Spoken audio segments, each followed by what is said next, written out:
Filmmaker Raoul Peck has an esteemed body of work ranging from I Am Not Your Negro to Exterminate All the Brutes. His latest documentary is Silver Dollar Road.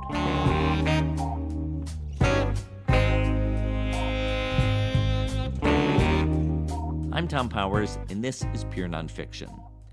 Raoul Peck's new film, Silver Dollar Road, profiles a black family in North Carolina, the Reals, who inherited waterfront property that was passed from generation to generation for over 100 years. But in the 1980s, a fraudulent land claim was made on their property that set into motion several decades of real estate developers trying to lay claim to it. The film, Silver Dollar Road, shows how the Reals family refused to give in to immense pressure of lawsuits, violence, and a court order that sent 2 family members to jail for refusing to vacate the property. Raoul's earlier film, I Am Not Your Negro, based on the writing of James Baldwin, was an essay on black resistance to racism. In Silver Dollar Road, he takes up similar themes, only as a family saga. The film begins in 2021 at a party for the family matriarch Gertrude as she's turning 95 years old. Happy birthday, dear Gertrude. Happy birthday to you. Raoul pays close attention to 3 generations of women in the family who've been at the forefront of protecting their land. Here's Gertrude's granddaughter, Kim Duhan. I did go to the market with Grandma to help out. Grandma was very well respected, and she had a lot of clientele when it came down to the produce and the seafood that she sold. Technically, she was probably considered one of the richest black women in the community because that property was so valuable. And not valuable to us from a monetary standpoint, but valuable to us because of the history, and the beauty of it. The film draws upon a wealth of previous reporting. Journalist Lizzie Presser covered the case for an article jointly published by ProPublica and The New Yorker. We'll link to her piece in the show notes. During her reporting, she teamed with videographer Mayeta Clark, who filmed extensively with the Reals.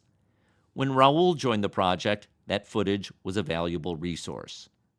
As I was preparing for this interview, I rewatched a speech that Raoul gave at the Doc NYC Festival 2 years ago. He paid tribute to an influential documentary. But I do want to acknowledge one particular filmmaker who literally shattered my comprehension of political documentary filmmaking.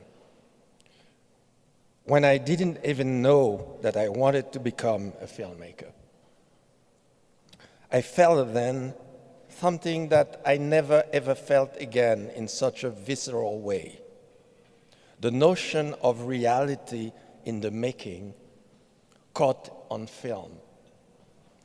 I am talking, of course, about Barbara Kopple and her legendary Harlan County USA. With that in mind, I started our interview by asking Raoul if he remembers when he first saw Harlan County USA. I probably was in Berlin.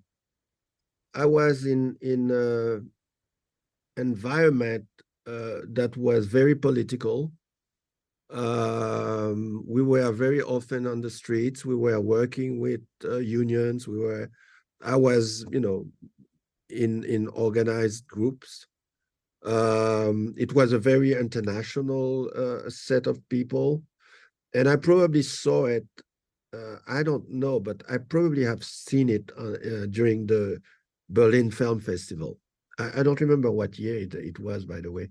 So filmmaking at the time for me was, how do you make impact? How do you explain what's going on and reach out people? And this particular film made exactly that. It really gives you the impetus to do what you were doing, politically. It gives you the impetus to do more. And you saw the people with whom or for whom you were fighting, fighting on the screen and being involved and also another aspect is, to nowadays is not that uncommon, but to actually see people risking their lives. Shots are being shot during the shooting, and so it's really life in action. This is everything I thought that documentary should be, to be in the middle of action. And you, as a filmmaker, you're not just an observer. You're not just somebody who reports. You are part of the story. Contrary to journalists who all say, so I don't want to be the, part of the story. Yes, but you are still a citizen as well. So it's about you. It's about your role in society. So you can be the neutral observer, So this film, had all the ingredient that are for me key to making documentaries. And when you saw it, were you already geared towards making films, or were you still making a transition into making films? I don't remember. I should have Googled the date. Where was I? Harlan County came out in 1976. I don't know when. 19. Well, then I went to Berlin 1973. So I was in the midst of it, and I probably at the time did not complete documentary to be a profession for me, because I was already studying industrial economy. But I was making photo and a little bit of film on the side.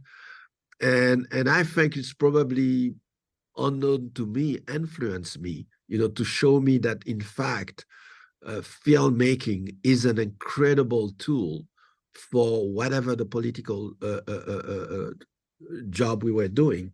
And by the way, during that same time, there was what we called at the time militant filmmaking. And that filmmaking for me was bound to fail, because the language used, the skilled use, the image didn't have to be well, the sounds not well, the editing, it was about, not to be negative or, derisive about those films, but it felt like it was more propaganda than anything else. It was not about convincing people. It was about, convincing the people who were already convinced, And I knew it didn't work for me. I didn't want to just be among, people thinking like me. The fight was, how do we have more and more people understanding what's going on, And so I knew there was another way. I didn't know then that I would be very deep in it a few years down. But what I was trying to do with my photos, with my writing, my interviews, I started doing during the festivals, among other things. It was about linking the third world with what was going in Europe. And by the way, some of my great friendship was during the Berlin Festival, because I would go interview for some of the leftist newspaper filmmaker from the third world, from Brazil, from Colombia, from Cuba. I became friends with a lot of Cuban filmmakers. So it really was the rebuilding of a community for me, of filmmakers, people working on the worst conditions, sometimes under dictatorships. So all this did school me, and it always made documentary something that you do, and that has to have meaning and impact, not just entertainment, or not at all entertainment, and not at all for a career.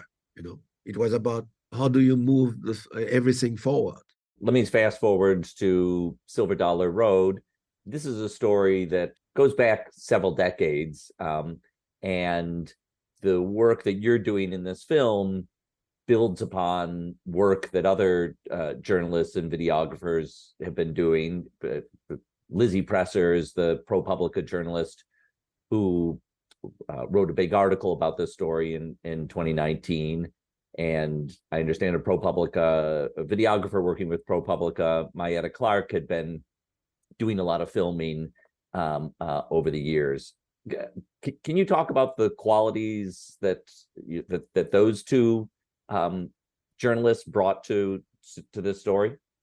I think for me that was key. When after I was engaged in that project, first as executive producer, then I decided to direct. It was clear that all the footage that were shot prior to my arrival were archived, an incredible kind of archive, because and I think because Mayeta and Lizzie, they are journalists primarily, but they did something that rarely journalists have the occasion to do, is basically to be embedded and spend a lot of time with your subject, not judging, and being there with some sort of empathy to listen. And those women, they spent a lot of time with the family. So for me, that was incredible footage, moving, emotional, true, really kind of cinema verite. And you don't feel the camera, they film the grandmother when she's alone thinking. They film their daily lives, and that's all the things I like. That's all the thing I would have to do if I had taken the project early on. So that was valuable moment, valuable images. So for me, it was then to make some decisive choices, like who is telling the story, like what is the story, because that story has so many layers and so many possible angles.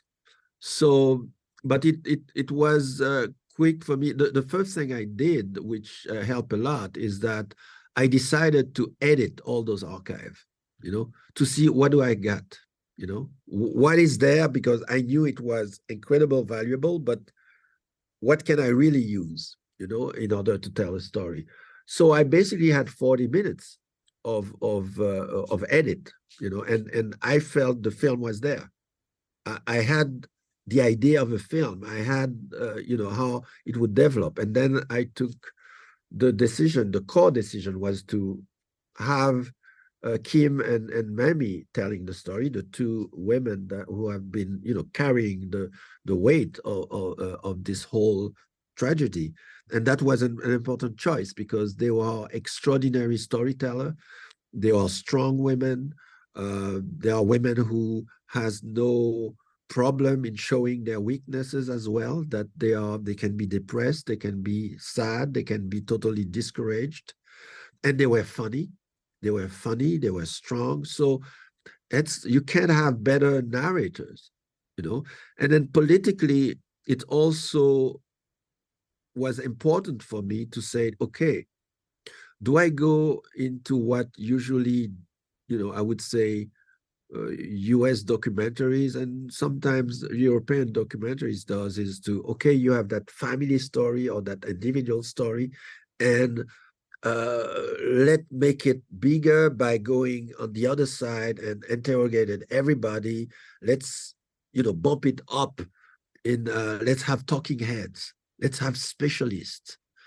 And I felt, I already had all the specialists. Lizzie has done her homework. She had interviewed everybody. And all that documentation did help me understand the depth of the problem. But ultimately, I thought, well, people can read that. They don't need it in my film. But what they could gain from the film is to maybe learn about these other people, how, they are real people, they are human beings, and they are incredibly sympathetic, and they have a wrenching story to tell. Let them tell the story. We don't need anybody else. We don't need talking heads. And by the way, those are people which we rarely see in cinema. Most of the time, there is some sort of wanting to, because they might not speak the English like, in New York or in LA, or they are not mainstream in the sense that, urban, educated people. And we might have some paternalistic approach to them, that we have to explain what they say. We have to explain, well, they mean that, but in fact, there is always the professor, putting it in words that are easy for the general audience. I decided, no, why? They have the same rights to have the whole show for themselves. And that's what I decided. They are the show. They are the one talking about their lives, their happiness, their fight, whatever their life is. They have center stage. The members of the Reels family have been telling their story in different ways for many years while this battle has dragged on. And when you arrive as another storyteller, I wonder what it meant for you to make a bond with them. I mean, I'm sure that over the years they've talked to journalists who they put some faith in, and maybe that faith didn't come through, or got their story wrong, or didn't get their story enough, or and because I know that conversation, a lot of younger or aspiring filmmaker might watch it, and I always try to demystify our work. What we do. There is no mystery. The first thing I can say about that, first of all, Lizzie did the whole legwork that I would normally have to do. She spent almost or even more than 2 years there. Going there, and going there is not like you just take an airplane and you land there and you're there in 5 minutes. It's multiple ways. You have to find the best way to get there and drive to Silver Dollar Road. And once you're there, you are in the no man's land. It's a place that that is really different than everything else around you. So they had that, made that, all those steps. They spent time with the family to a point where the first time I went there, of course, Lizzie introduced me, but I could watch, I could read the room and see how Lizzie was at home, even though she always wants to be the journalist. No, I don't interfere. But, that's common sense. That's human behavior. That's human, she has a skill to feel at ease, even though she's a white, very educated woman and journalist, but she felt comfortable and the people felt comfortable with her. So she did her job. And so I benefited from that too. And when I came, it was the same as well, because my urgency is always to feel at ease with the people and that the people trust me as well. That's part of my job. I didn't feel like I was in a foreign country. I recognized the grandmother as my own grandmother. Everything was familiar, and once you always have that human approach, it always works, if you're a bully in New York, you will be a bully there too. So you transport whoever you are. It's that's why I say it's about what do you project, and if people are going to trust you or not. And to the fact that they were tired, yes, they were tired because they saw Mayeta filming. They saw there were 2 or 3 other DPs there for a few days, and they left. And so for them, not knowing what filmmaking is, there would be some film and it would come like maybe in 6 months or in a year. But after 2 years and more, to have another filmmaker come, of course, there was this kind of disbelief. I could feel some of the question, is this going to be a real film, or is it going to be the film, etc. So, but that's easy to dispel, to say, and I came with some pedigree. The first time I went there, it was the 95th-year-old Gertrude Reel's birthday. So the whole family was there, but also people coming from the north, from the south, And some of them have seen I Am Not Your Negro. They knew a little bit who I was, or some of them, and they talk among each other. So I saw the dynamic, and within a few hours, we had a barbecue. I had my team set up stuff because I wanted to shoot that anniversary. And in fact, that's the first sequence in the film. This is the 95th birthday of the matriarch of the family, Gertrude Reels. In the film, we really see these three generations of women, as you've described. Gertrude Reels in her 90s, her daughter Mamie Ellison, who carried on a lot of this fight, and Gertrude's granddaughter Kim Duhan, who is really probably the future of carrying on what will be a continuing struggle to her niece. She's her niece. Yeah. Kim is Mamie's niece. Yes. You talked about the strength that you saw in these women, and I wonder if you can elaborate your intentionality to anchor the story in these women. Well, again, you don't have many ways to tell a story like this, and especially when it's a very complicated story from the legal side. These people have been fighting for several decades with many ups and downs, and mostly downs, of them fighting the justice system, up to the point where the two brothers will go to prison. So this is central for them. And at the same time, it cannot be the whole story, because you need to really make sure that they are first and foremost real human beings. They are not just subject of a story. They are not just victim of a drama. And I had to find a way to, how do I stay on their side? How do I stay, what would it be if it's my grandmother, if it's my sister or my mother? I have to bring my empathy as far as that, so I have also to protect them. I do think as a filmmaker, I have responsibility for the people I film as well. The choice of Mamie and Kim was also a safe choice, because then I would not feel that I'm speaking in their place, that I was not overriding them. At the same time, I could help them tell the story a way that would be understandable by everybody. So it was a back and forth between the both of them. And in between interviews, I had long time of conversation with the both of them.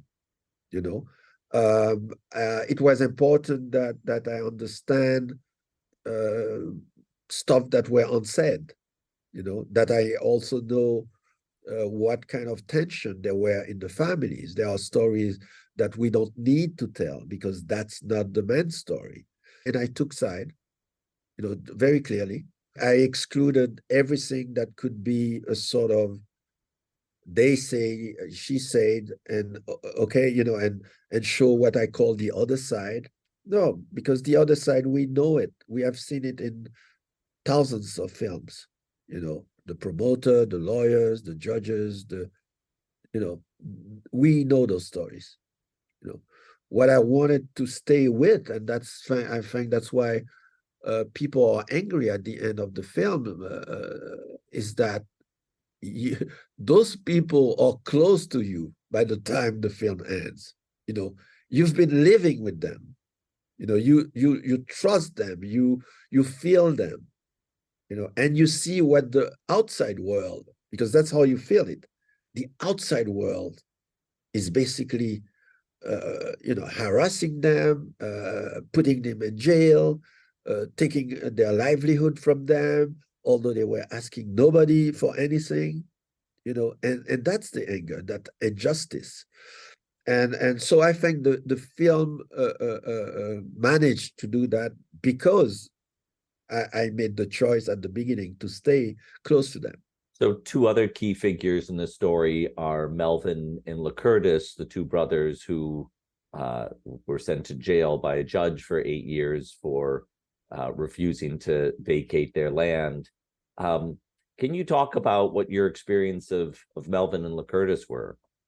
Well, both of them were, I had to deal differently because, of course, they are the first and foremost victim, even though the whole family is victim and as if the whole family went to jail with them.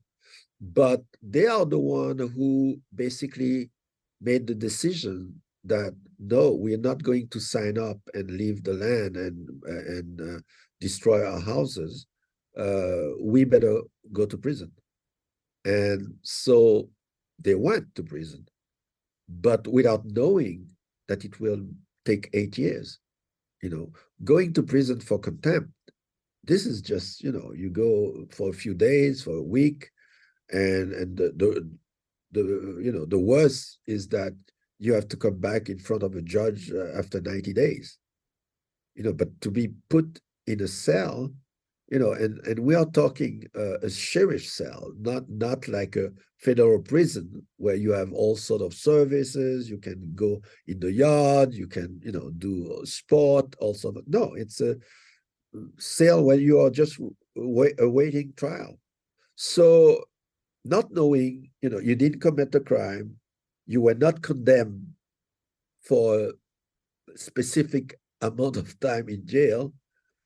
And imagine the psychological setup, And so those two men are clearly very traumatized, and up to a point where you would think, well, they are totally dehumanized, they just want to go out there for vengeance and sue everybody and get revenge. No, they are broken partly, but at the same time, they feel, like they did it, they didn't submit. And so it's a very contradictory feeling, and both of them feel it different way.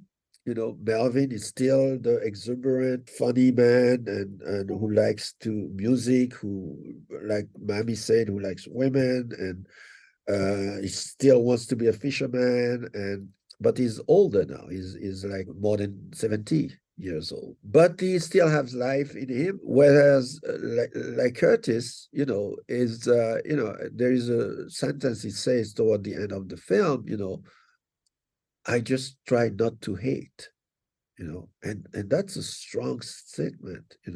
How human, more human can you be? You state the obvious. Normally, you should hate everybody for what they have done to you. And he said, I'm trying not to hate, and that's, for me, that's strong. And I didn't want a sad ending. It's just life, I didn't want any ending, by the way. It's really their fight continues, life continue, and they will find a way to deal with it and not give, the usual, end of a film, and then you can go home and say, well, I'll watch an extraordinary film, and it's no, something stay with you and push you to react, push you to do something, or even if it's just be informed, get some information about what's going on, and write to your congressman. I want to ask about the meaning of land in this story. What the meaning of land means to you. You're someone who's moved around the world, Haiti to Europe to America. When you are engaging with people who are so deeply rooted in their piece of land, willing to go to jail for 8 years to stay on that land, how do you think about that? Well, there are two sides. There is a personal side and a more historical, political one. The personal side is the fact that my father is an agronomist. So I grew up, my first photos, I remember as a 2-3-year-old boy in Haiti. I was in a campus where my father was teaching. He was a professor at the academy, at the Department for Agriculture in the Haitian university. We were in the field. I grew up with tractors I grew up with all of this. So, and this is something I realized after that. And my father had some piece of land in far away in the province, which I inherited. So I go there. I'm planting trees as well. So it's an environment that I know. Those are people. I talk with people that are farmers all the time. I have the same problem that they have when it's not raining. I see how they being taken advantage of when they are selling their coffees. So land is part of life. It's part of identity for me. It's part of home. You know, I've lived in many different countries, but still Haiti still is my home. That the few acres of land that I have, it's really important to me. I want to make sure to be able to go back there. That's one side, a more personal side. The other one is land is what I used to say now is the DNA of America.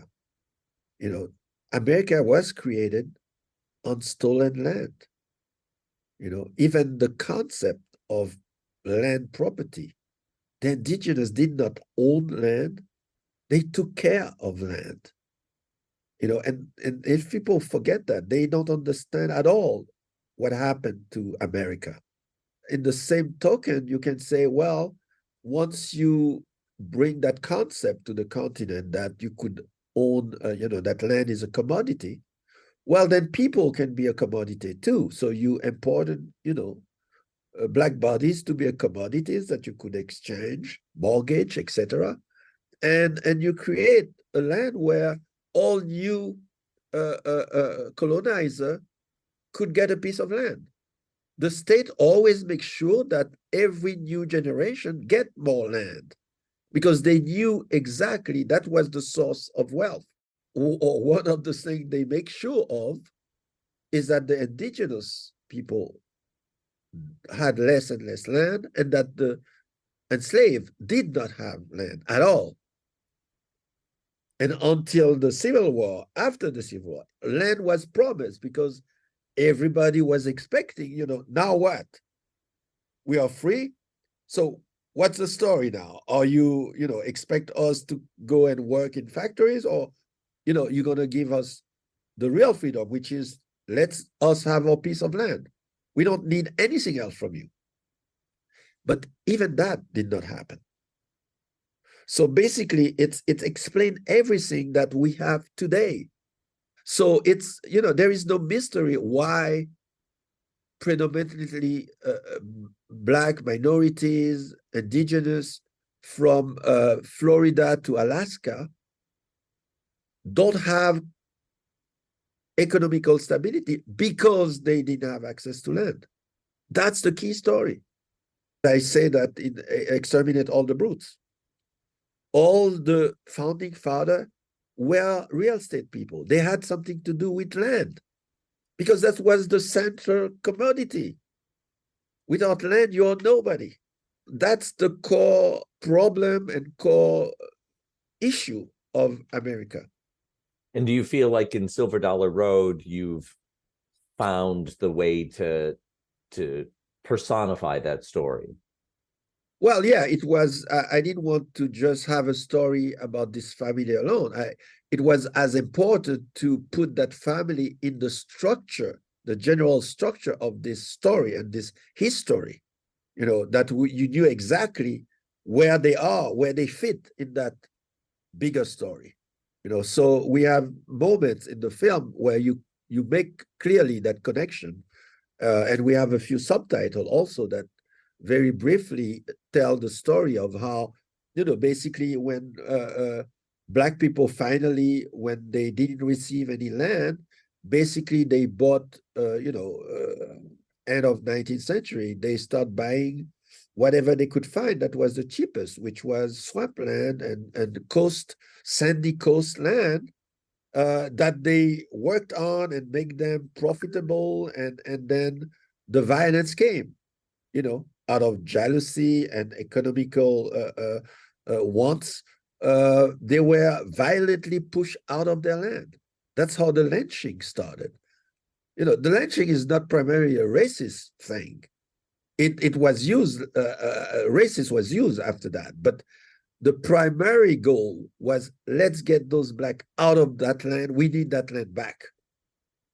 And then the 1920s came the boom of the tourist industry. So now we want also the coastal parts, and then they started all over the country to basically make sure, whether it's through legal, illegal means, tax hike, theft, valids, they got, and the number, like basically within less than 100 years, black lost 90% of their land, 90%. It's an astonishing figure that this film, I think, really gives it an emotional heart to. This is a film about generations, and there's to me, a very poetic moment of the youngest generation of young girls who are singing on the street. Okay, yeah, this is our beach. This is our land. Right? This is our water, our club, everything. This is our land. Okay, this is our water. Yeah. This is our club, our space, anything. Oh, this is our land. Okay, this is our water. This is I wonder if you can describe how that scene came about. Well, that's a scene I didn't shoot, but that's also one of these scenes where I think, because Mayeta, Lizzie, they are women, and I think they had a great relationship with the girls. They spent a lot of time playing or chatting with them, and they observe how, what their games was. And that's the kind of thing that happened because you spent a lot of time there. You're not there on a shoot where, you have 1 day, 2 days, and you have to go back, catch your plane. No, it's, you have time. You have to let those moments arrive. Mamie and Kim came to the film's premiere at the Toronto Film Festival.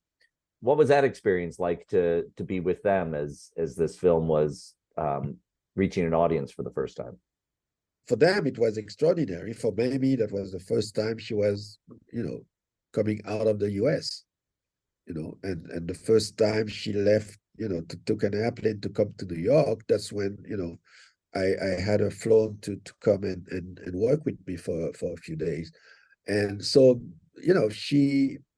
it's a person that really, they live where they live, and they not really have big occasion to go elsewhere. And so Toronto was an important moment for her, and for Mamie in particular, and Kim as well. And as you have seen, they were able to hold their fort and were not intimidated, because they know who they are, and they know what cause they are fighting for, but one important thing I think that she did say in Toronto, and she said, "Oh, I'm so happy because now I feel that I'm not alone. I don't have that weight on my shoulder because I'm not alone to tell that story, because she felt she was the chronicler of that story, and she was the one to make sure that the story is kept being told." And now with the film, it was some sort of freedom, in front of, because she identified with the film. She doesn't, they didn't give me notes. In fact, the only thing she said at some point that was out of humility, I think, where she, the scene where she cursed about those police and people coming to survey the land. She just lashed out, and it was very spontaneous. And she said, "Oh, do you think those people need to hear me curse like this?" And I say, "Well, it came out, and it was strong, and it's one of the best moments in the whole film." And later they hear you, because she thought, "I don't want people to think that I'm racist." Can you imagine that? Even saying it, I'm very emotional. And I said, you also said other things during the film that show that, what your thinking is, that it was, in fact, not so much about race, but about class, about poverty and people having money, taking advantage of other people. And she said, okay, I get it. But it was, for her, an important moment that the film finally is there, and that other people beyond the county, beyond Beaufort, beyond North Carolina will be able to be part of that story. I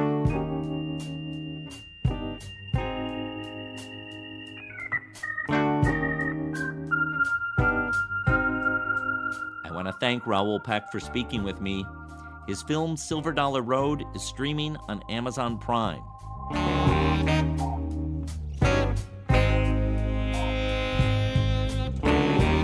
If you delve into our podcast archives, you can hear him speak about I Am Not Your Negro on episodes 21 and 31.